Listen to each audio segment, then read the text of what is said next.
అందరికీ నమస్కారం.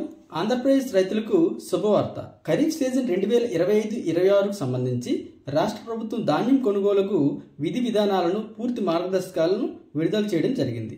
ఇందులో భాగంగా ధాన్యానికి కనీస మద్దతు ధర, మినిమం సపోర్ట్ ప్రైస్ నిర్ణయించడం జరిగింది.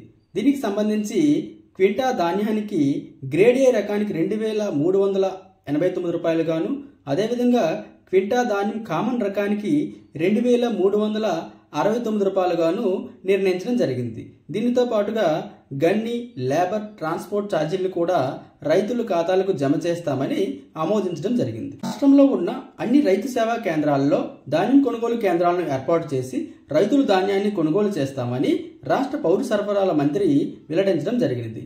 దీనికి సంబంధించి అధికారులకు ఉత్తర్వులు జారీ చేయడం జరిగింది. ఇలాంటి సమాచారంతో కూడిన మరిన్ని వీడియోల కోసం మా యొక్క యూట్యూబ్ ఛానల్ని లైక్ చేయండి, షేర్ చేయండి, సబ్స్క్రైబ్ చేయండి. Thanks for watching. Thank you all.